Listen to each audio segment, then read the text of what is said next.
Living in Minami. Living in Minami is the segment of the English Guide to Minami. The title is pretty self-explanatory. Today's theme is Osaka labor laws for foreigners. First, let's make sure that you can work.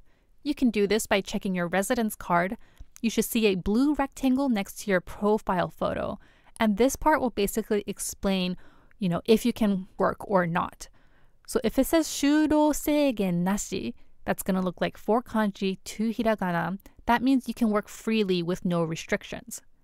If the blue rectangle says 在留資格に基づく就労活動のみか dash 指定書により指定された就労活動のみか so basically if it's like super long, it means that you can work as long as it's written on your visa. If that blue rectangle says 就労不可, that's going to look like 4 kanji, that means that you cannot work. However, you can go to the Immigration Bureau to change your visa status or get a special stamp on the back of the card that basically gives you permission to do things in Japan outside of your visa status. Now that we checked your work status, let's start working. When you start a job, you have to let the immigration office know. You can do this through the Immigration Services Agency website or go to the Osaka Regional Immigration Bureau. You have to do this when you quit the job or start working for a different company in Japan as well. Your employer is also required to go over a labor contract with you, and you can only start working if you agree to it. Ask for a paper copy to avoid any future troubles. Your company can't change the working conditions written on the contract without your permission. If they do, call the Osaka Labor Consultation Center. Their phone number is 06-6946-2600. The phone number again is 06-6946-2600. Your employer is responsible for notifying you if they change any of the following conditions: your working period, they terminate your contract, your job description, work hours, wages, and any rules relating to quitting the company.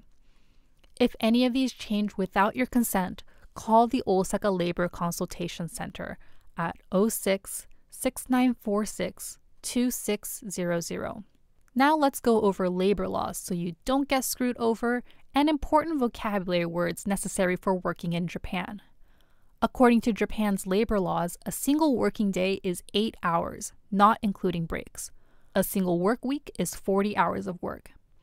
Anything over this is considered overtime, and your employer is required to give you overtime pay.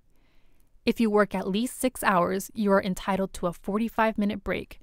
If you work at least 8 hours, you have to get at least a 1-hour break.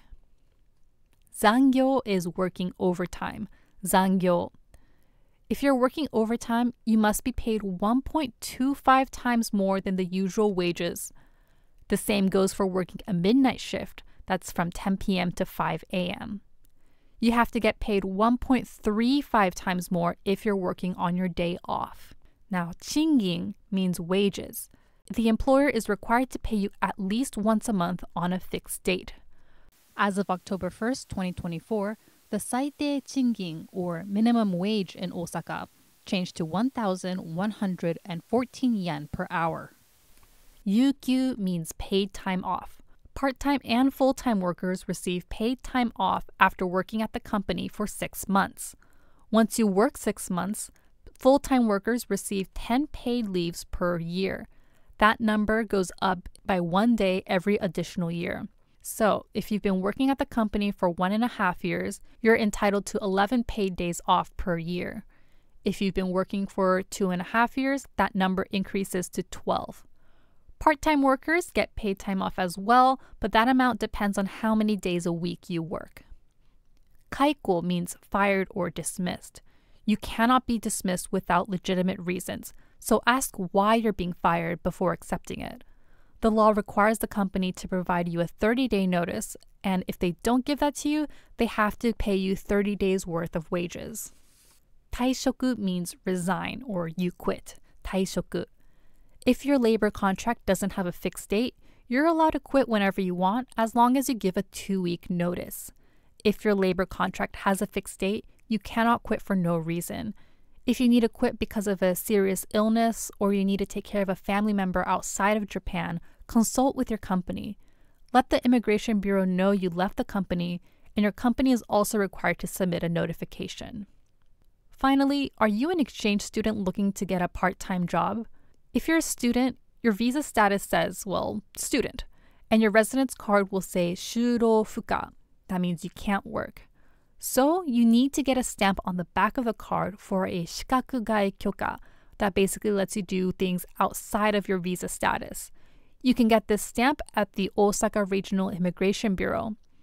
Get the paperwork at the International Student Office at your school and then take those to the bureau. Once you're there, you have to wait 3 to 4 hours just for them to tell you to basically come back in a week and return with your passport. It's a very annoying process. I had to do this. I would highly recommend making an online reservation by making an Osaka Regional Immigration Bureau account. You can do this online at yoyaku-osakaimmigration.revn.jp. The link to the Osaka Regional Immigration Bureau account is yoyaku-osakaimmigration.revn.jp. As an exchange student, you are only allowed to work 28 hours a week. If it's during an extended break like summer break, winter break, golden week, then you can work 5 days a week up to 8 hours a day. If you feel like you are being treated unfairly or you feel unsafe at work, call the Osaka Labor Consultation Center at 06-6946-2600. You can also visit the Information Center at the International House Osaka for confidential advice. Be safe, work hard, keep it locked.